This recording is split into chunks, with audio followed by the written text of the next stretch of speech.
अनुभव तो ये कहेंगे एक भागवत है, लेकिन हम कुछ एक अनुभव आपस में अब लेन देन करेंगे।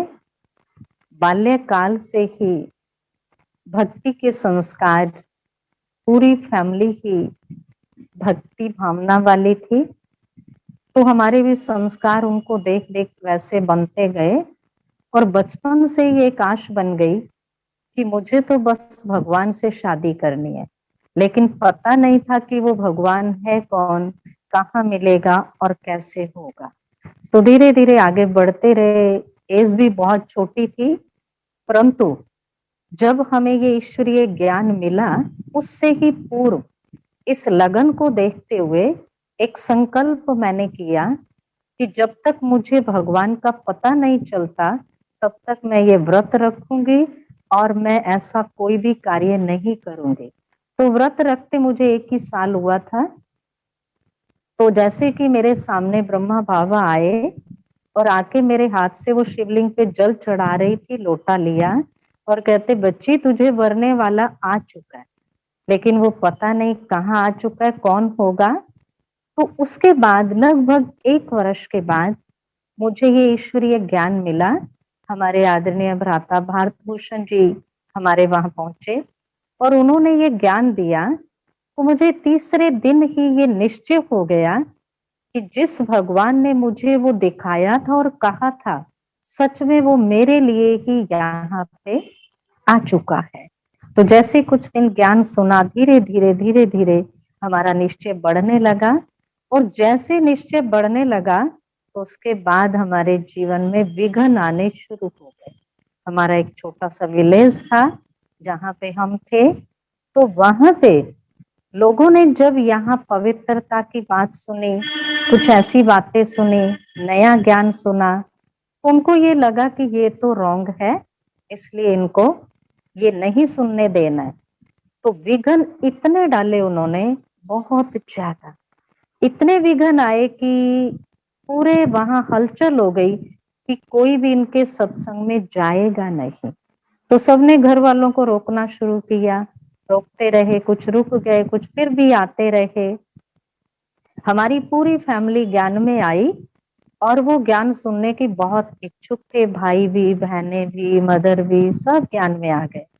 तो उसके बाद लोगों ने ये विरोध किया कि जब तक ये यहाँ आएंगे, ज्ञान सुनाएंगे, तब तक ये जाने से रुकेंगे नहीं, तो क्यों ना इनको ही रोक दिया जाए। तो मुख के द्वारा उन्होंने रोका, लेकिन जो बुला के लाए थे भारतभूषण भाई साहब को, उन्होंने कहा कुछ हो जाए हम सुनेंगे, आपको आना है। फिर लोगों ने उल्टी प्लानिंग बनानी शुरू कर दी। उन्होंने कहा कि इनको हम मार देंगे, इतने तक प्लानिंग बना ली। परंतु ये कार्य किसका था? भगवान का कार्य। भगवान साथी है, सर्वशक्तिवान साथी है, तो इंसान क्या कर सकता है। बहुत बड़ी बड़ी प्लानिंग बनाई। एक बार तो रात को सोए हुए थे भाई साहब, तो उन्होंने सोचा कि रात को जाके इनको मार देते। तो उस दिन क्या था कि वहां नहीं सोए थे, कहीं और सोए हुए मिले, जिस स्थान पर रेगुलर सोते थे वहां नहीं मिले। एक दिन क्या हुआ कि उन्होंने सोचा बस स्टैंड पे ही हम जाते हैं और वहां जाके जैसे ही वो आएंगे वहीं उनके साथ बिहेव वैसा करेंगे और मारेंगे। अचानक ड्रामानुसार क्या हुआ कि उस दिन वो बस से उतरे ही नहीं। रेगुलर आते थे, कभी मिस नहीं करते थे, परंतु उस दिन वो बस से आए ही नहीं। तो ये भी एक बाबा का बहुत बड़ा चमत्कार था। एक तरफ इतना विरोध, एक तरफ इतना नशा, तो दोनों का कंपटीशन चल रहा था। तो जब फिर फैसला किया गया लास्ट में कि अब क्या करना है, इनको गांव में कोई भी स्थान नहीं देगा, कोई भी जाएगा नहीं। परंतु वहां पे एक भाई ऐसा बहुत बड़े, वो था जिम्मेदार था, बहुत जमीनें थी उनकी। तो वो सदा ही लगभग उनकी नेचर थी, जो गांव वाले बात मना करते थे वो वही करते थे। तो उन्होंने कहा कि जब सारे मना करे, मैं देखता हूँ, मैं जगह देता हूँ इनको। तो उन्होंने स्थान दिया, फिर वही क्लास शुरू हुई। चलता रहा चलता रहा, बहुत विरोध हुआ। धीरे धीरे हमें भी बंधन आने लगे और इतने बंधन आए, कड़े बंधन, कि बिल्कुल मना कर दिया, आपको सेंटर पे नहीं जाना है। हमें इतनी तड़फ, इतना निश्चय पक्का कि भगवान आए हैं, हमें तो यही ज्ञान सुनना है और यही जीवन बनाना है। जो निश्चय पहले दिन हुआ, लास्ट तक चाहे कितने पेपर आए, इतनी प्रॉब्लम आई सामने, हमारी मदर को तो इतना मारा भी गया कि तुम जाती हो, बच्चियों को लेके जाती हो, बच्चियों का जीवन खराब कर रही हो, लेकिन वो भी इतनी पावरफुल सॉल थी, उन्होंने भी, क्योंकि शुरुआत उन्होंने ज्ञान की कराई थी मंदिर में, वो मंदिर के प्रधान थे, तो उन्होंने कराया। लेकिन फिर भी इतने विघ्न आने के बावजूद हमें याद है कि कई बार रात को सोए सोए अंदर से जैसे गूंज होती थी कि वो लड़ाई सुन रहे हैं, वो बातें सुन रहे हैं, ऐसा लगता था। लेकिन हमारे निश्चय के फाउंडेशन ने इतना विजयी बनाया, हमने पूरी पूरी रात जाग के योग तपस्या की, 2 बजे उठ जाते, फिर करते, कई सालों तक हम करते रहे। हमें मुरली सुनने को नहीं मिलती थी। हम क्या करते, जब हमारे फादर चले जाते थे अपने काम पे, तो हमारे घर कोई मुरली दे के जाता, और इतना कि हमने वो विंडो की जाली काट के रखी हुई थी कि सुबह देनी हो तो उसके बीच में से हमें मुरली दे के जाए। हम कभी मुरली मिस नहीं की, कभी योग मिस नहीं किया, कभी अपने निश्चय को 1% भी हिलने नहीं दिया। तो हमारे निश्चय के फाउंडेशन ने हमें विजयी बनाया। 8 साल तक कंटिन्यू ये बंधन रहे, और इतने ज्यादा बंधन कि ये कहें कि सच मुझे वो बातें याद आती थी कि कैसे दादियों ने पार किए, आज हमारे ऊपर भी वैसे ही पेपर आ रहे हैं। इतने तक कि सेंटर पे तो जाना क्या, घर में भी नाम नहीं ले सकते थे, इतने ज्यादा बंधन आ गए। परंतु हम परिपक्व रहे। एक बार की बात, मैं रात को सोई बाबा को याद करके, और 2 बजे तो हम उठते ही थे, 2 बजे उठ के बाबा को याद कर रही हूँ बड़ी दिल से, बड़ी जिगरी याद कि बाबा ये बंधन कब तक रहेंगे, मुझे अब इन बंधनों में नहीं रहना है। परंतु एक बात मुझे सदा पक्की रखी, जैसे किसी के निश्चय में 1% भी कमी आती है, तो मैंने अपने को चेक किया, 1% तो क्या, 0% भी कभी ये नहीं संकल्प आया कि मेरा क्या होगा। इतना पक्का निश्चय कि जो मैं सोच रही हूँ वही होगा, क्योंकि भगवान मेरे साथ है, सर्वशक्तिवान मेरे साथ है। मुझे बहुत अच्छे अच्छे अनुभव होते थे, बात आने से पहले बाबा मुझे बता देते थे, बच्चे ये आने वाला है, अलर्ट हो जाए, ये होने वाला है, सब मुझे पता चल जाता था। हालांकि मैं ध्यान में तो नहीं कहूंगी जाती थी, लेकिन मुझे हर बात का पहले से पता चल जाता था। तो एक दिन वो सुबह की बात बता रही, तो सुबह बाबा की याद में बैठी, तो प्यार में इतने आंसू आ रहे थे कि बाबा मेरे तो बस आप हैं, मैंने दुनिया में किसी को नहीं देखना, मैंने सिर्फ आपको देखा है, आपको देखना है, और आपकी ही रहूंगी चाहे कुछ हो जाए। तो क्या हुआ कि मुझे दिखाई दिया हमारी विंडो में से, जैसे कोई ना एक सफेद स्टार आ रहा है, अंदर आया और मेरे मस्तक में वो समा गया, और आके एक शब्द बोला कि मैंने तेरे द्वारा कईयों का उद्धार करना है। बस पहला साक्षात्कार वो था कि ब्रह्मा बाबा ने हाथ से लोटा लिया कि तुझे वरने वाला वो आ चुका है। दूसरा जब मुझे ये हुआ, तो मेरे निश्चय में और ही 4 चांद लगने लगे। तो उस दिन से मुझे विश्वास हो गया कि बाबा मुझे छोड़ेगा नहीं, और मैं बाबा की हूँ, बाबा की ही रहूंगी। तो ऐसे घर में तो पूरा टाइम प्रॉब्लम सी चलती रहती थी, परंतु हम उन बातों को कभी देखते भी नहीं थे। ऐसे हो गए जैसे कि हमारे ऊपर उन चीजों का प्रभाव ही नहीं। सभी यही कहते थे, ये चिकने घड़े बन गए, इनको कोई असर नहीं होता। इतनी लड़ाई, इतना सब कुछ होने के बावजूद भी कि वही की वही, और सच में हमारे ऊपर कोई प्रभाव नहीं था। क्यों? क्योंकि भारत भूषण भाई साहब हमारी बहुत सपोर्ट कर रहे थे। मैंने ये देखा मुझे निकालने में इन्होंने मेरी बहुत बहुत मदद की।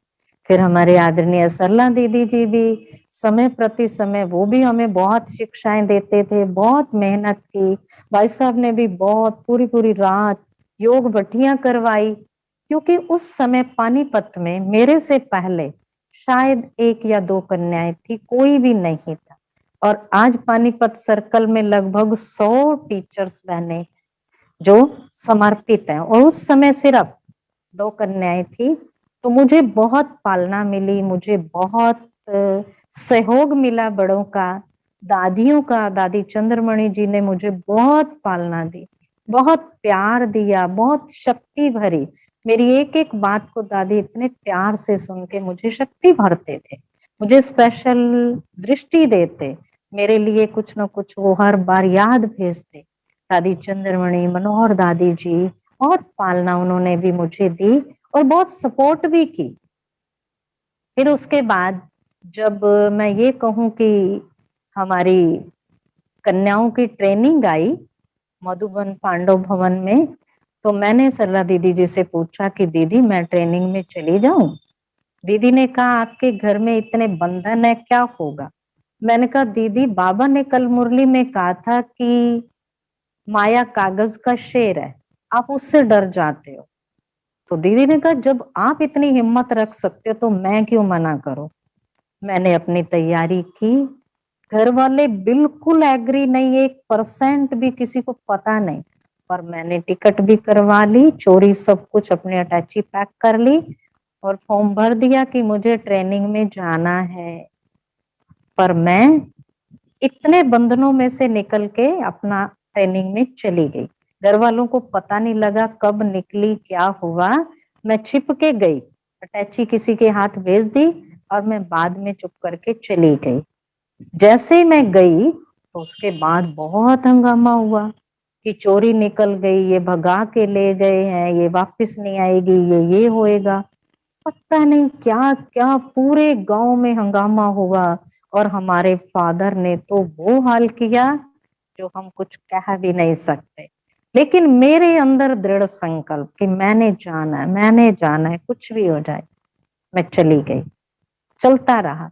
1 मास मैंने मधुबन पांडव भवन में ट्रेनिंग की, और उस ट्रेनिंग को करने के बाद तो मेरी स्थिति इतनी मजबूत हो गई, इतनी मजबूत हो गई कि मुझे कोई शरीर दिखाई नहीं देता, मुझे सारी आत्माएं दिखाई देती थी। मुझे ये लगता था सब मरे पड़े हैं, ये सारी आत्माएं हैं, शिव बाबा के बच्चे हैं, शरीर है ही नहीं, मेरा कोई संबंध नहीं किसी से। इतना ज्यादा अपने आप को तैयार किया, अपने आप को ऐसा बनाया जिसको कहें नष्टो मोहा, कुछ हो जाए।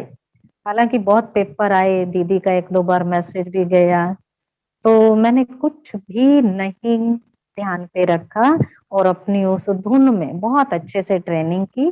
ट्रेनिंग करने के बाद 1 मास जब पूरा हुआ तो वापस आना था। तो मैं जैसे ही पानीपत आने के लिए नजदीक पहुंची थी, तो दीदी जी ने कहा कि सोच के आना, यहाँ बहुत हंगामा है, आपके फादर घर से जा चुके हैं, कहाँ गए हैं वो भी नहीं पता, आप देख लो अब क्या करना है। मैंने कहा दीदी कुछ नहीं होगा, मुझे तो अपना जीवन बनाना ही है। तो फिर मैं आई वापस सेंटर पे, मॉडल टाउन दीदी के पास ही।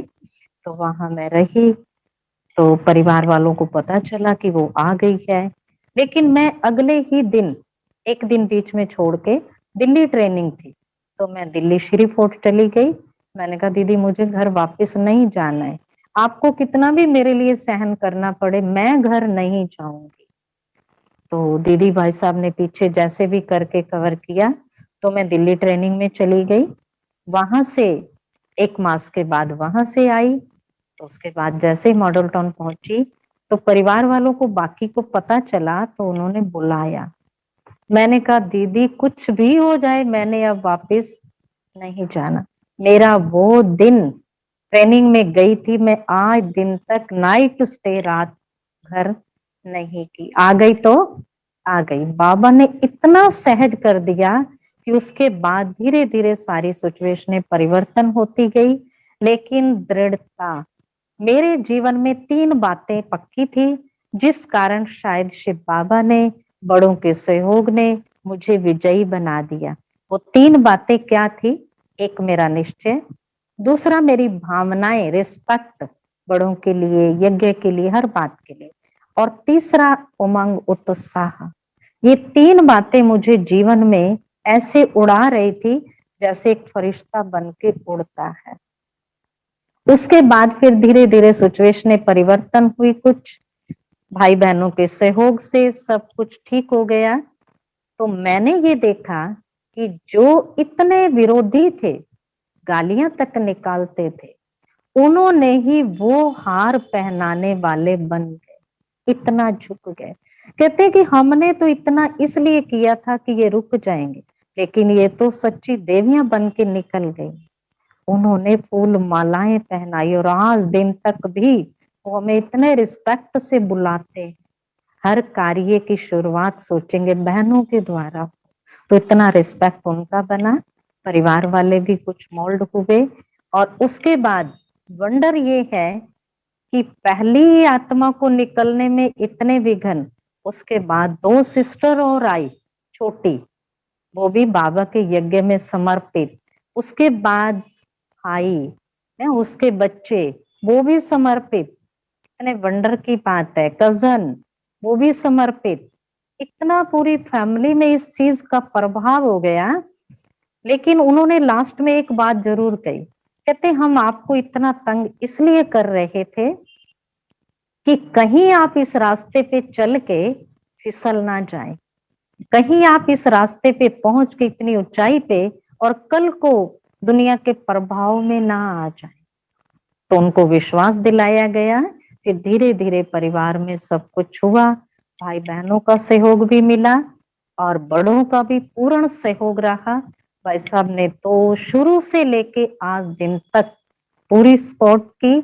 और हर कदम पे एक बात मुझे भाई साहब की बहुत याद आती कि जब मैं सेंटर पे आ चुकी, तो भाई साहब कहते आपके आने की तो मुझे बहुत बहुत खुशी है कि मेरी मेहनत तो सफल हो गई, परंतु उस दिन मैं खुशी में डांस करूंगा जिस दिन तुम तीनों बहनें बाबा के यज्ञ में समर्पित हो जाओगे। मेरा वो दिन सबसे बड़ा दिन खुशी का होगा। तो ऐसे ऐसे एक परिवार की भांति से हमारे विघ्नों को सबने काटने में पूर्ण सहयोग दिया।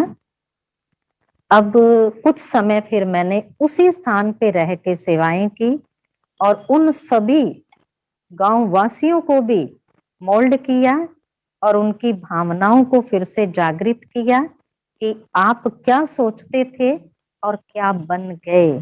तो उनके मन में इतना रिस्पेक्ट आज भी वो बुलाते हैं। फिर उसके बाद दादी चंद्रमणि जी आए वहीं पे ही।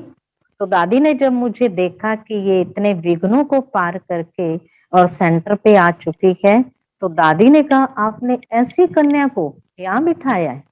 दीदी को भी, भाई साहब को भी कहा कि नहीं, इसकी सेवाओं की आवश्यकता आपको पानीपत में है, तो आप पानीपत में कुछ ना कुछ ऐसा करो जो स्थान बना के और इनकी सेवाएं लो। इतनी सक्सेस बहन और ऐसी निश्चय बुद्धि आत्मा, आप इसको यहाँ क्यों? तो दीदी भाई साहब ने तुरंत उसको फॉलो किया और फिर पानीपत में सेंटर बना। और फिर यहाँ पे दीदी भाई साहब मुझे लेके आए और दिन से यहाँ सेवाएं बाबा करवा रहे हैं, बहुत अच्छी रीति से करा रहे हैं। और ये संकल्प होता है कि बाबा ने मुझे चुना, मेरा बहुत बहुत बड़ा भाग्य। मैं बहुत बार बैठ के बाबा का इतना दिल से थैंक्स करती हूँ। बाबा, हम तो बहुत छोटे थे, आपने कैसे आके हमें ढूंढा। बुद्धि भी नहीं थी उस टाइम, पता भी नहीं था भगवान कौन है। आपने ऐसी स्टैंप लगाई, हमारे निश्चय का फाउंडेशन इतना मजबूत किया जो आज हम यहाँ तक पहुंचे हैं। अब अनेक सेंटर्स, गीता पाठशालाएं, उपसेवा केंद्र और भी बाबा ने निमित्त बनाया, चल रहे हैं, सेवाएं हो रही हैं। लेकिन इसके साथ साथ मैं ये कहूंगी कि जितना हम अपने आप को बाबा के आगे सरेंडर करते हैं, जितना हम निश्चय बुद्धि बनकर रहते हैं, उतना बाबा की मदद स्वतः मिलती है। मैंने हर पल हर कदम पे एक बाबा को साथी बना के इतनी बाबा की मदद ली है, इतनी मदद ली है कि बाबा मुझे हर काम पहले से ही बता देते कि बच्ची तुझे ये करना है, तुझे ये करना है। जैसे सामने आके खड़े होते हैं और मुझे बता देते अब ये करना है। तो ये बाबा की मदद के अधिकारी हम तब बनते हैं जब हमारी बुद्धि की लाइन बिल्कुल क्लियर होती है, जब हमारे अंदर पक्का निश्चय होता है, जब हमारा उमंग उत्साह होता है, जब हमारी भावनाएं बहुत ऊंची होती हैं। तभी भक्ति मार्ग में कहा भी गया है, जाको देखी भावना जैसी प्रभु मूरत देखी तिन तैसी। हमारी जितनी ऊंची भावनाएं होंगी उतनी प्राप्ति हमें ऊंची होती है। बाबा हर पल मेरे साथ है। कभी बुद्धि में व्यर्थ ना आके जब भी कोई काम करना होता है मैं पहले कहती हूँ बाबा मुझे बताओ कैसे करना है। और सच में बाबा पूरा मुझे जैसे बोल के बता रहे हैं। मैं अब भी बाबा के कमरे में जाती हूँ, जब भी कुछ होता है बाबा के सामने बैठ के बाबा को कहती है अच्छा बाबा मुझे बताओ अब ये कार्य है कैसे करना है। बाबा बिल्कुल राइट बात बता, जैसा मैं सोचूं नहीं, मैं बाबा को पहले ही कह देती हूँ बाबा मेरी कोई डिमांड नहीं, जिस कार्य में सेवा हो, जिसमें कल्याण समाया हो बाबा वो कार्य कर। और सच में कभी भी असफलता नहीं मिली और ना ही बाबा के कार्य में मिलेगी, क्योंकि फर्स्ट महत्व किसको, बाबा को, कि बाबा जो करना है वो आपको करना है, मैं तो सिर्फ निमित्त मात्र, मैं तो आपके डायरेक्शन पर मान चलूंगी, मैं तो एक कठपुतली, बाबा जैसे चलाओ। तो सच में मैं कभी बाबा के चित्र को बाबा का चित्र नहीं सोचती, चैतन्य में बाबा बैठा है और मैं जाके बात करती हूँ और बाबा इतना अच्छा रिस्पॉन्स देता है, हर कदम पे इतनी मदद करता है, अनुभव करा देता है ये कार्य आपको करना है ये नहीं करना है। तो उसके लिए मेरी 3 बातें, मैं सबसे भी यही कहना चाहूंगी कि जीवन में अगर ये 3 बातें हम धारण कर लें तो हमें हर कदम पे सफलता मिलेगी।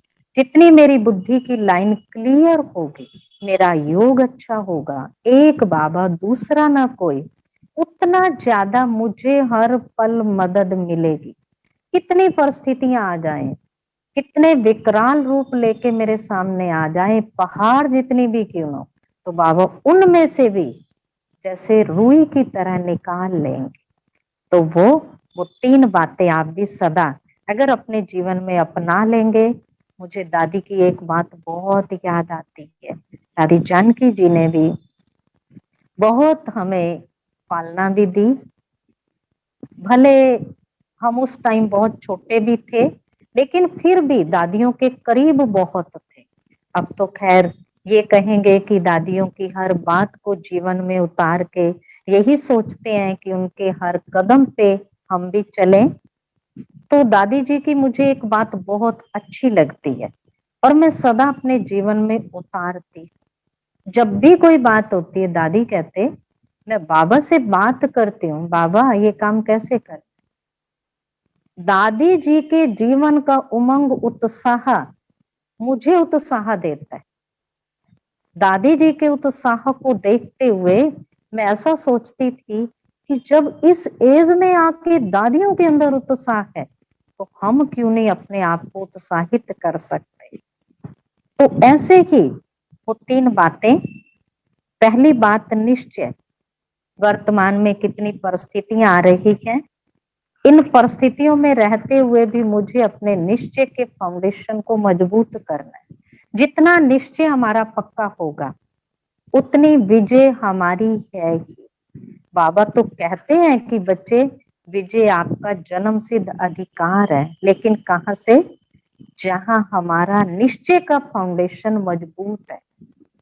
अगर निश्चय में 1% भी कहीं हलचल होती है, कमी आती है, तो मैं ये कहूंगी कि फिर कहीं ना कहीं हार का मुंह देखना पड़ता है।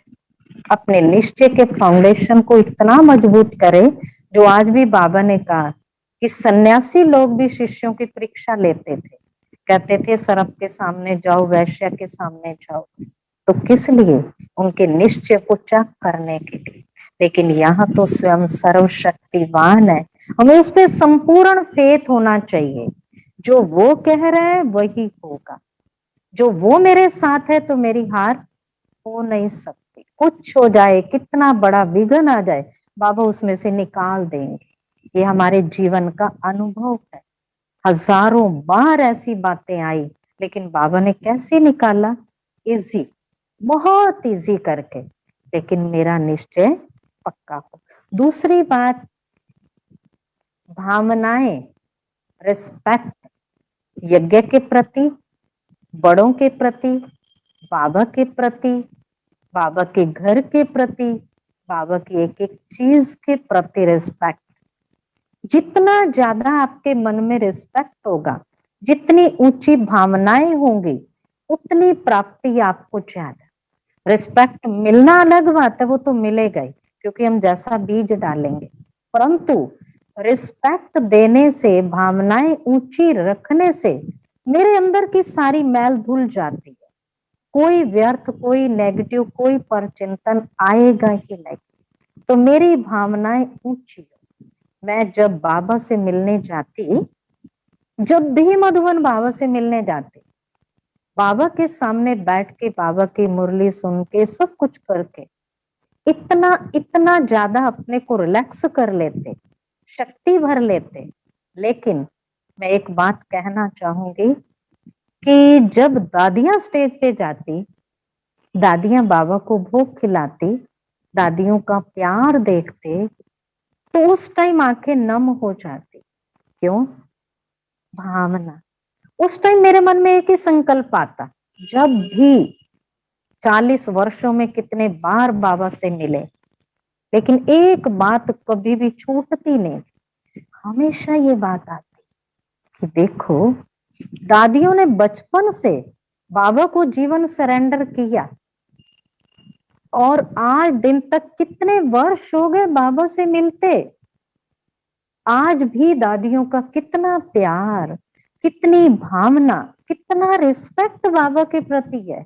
एक एक चीज दादी जब बाबा के मुख में डालती, दादी गले लगाती, कमाल है। वो सीन देखते ही कोई दिन ऐसा नहीं होगा जब मैं बाबा से मिली और मुझे आंसू नहीं आए होंगे। तो ये क्या है? हमारी भावनाएं भी इतनी ऊंची होनी चाहिए। उन भावनाओं का रिस्पॉन्स बाबा बहुत ज्यादा देते। मैं दादियों को देख देख के, दादी जानकी की जी को जब देखती, कितना बाबा से प्यार, कितना बाबा के प्रति भोग का महत्व। दादी हमेशा कहते थे, मैं भले लंदन में हूँ, लेकिन मैं बाबा को सदा याद रखती हूँ। जो चीज मेरे पास आती, मैं पहले बाबा के घर भेजती हूँ। मैं वहां का खर्चा बाद में सोचती, पहले बाबा के घर भेजती हूँ। तो बाबा ने दादी को कितना दिया? ये है हमारी भावनाएं, ये है हमारा बाबा के प्रति प्यार, ये है हमारा रिस्पेक्ट। जितना मैं रखूंगी, बाबा लाख गुना करके संगम पे तो देते ही देते हैं, लेकिन भविष्य में कितना मिलेगा?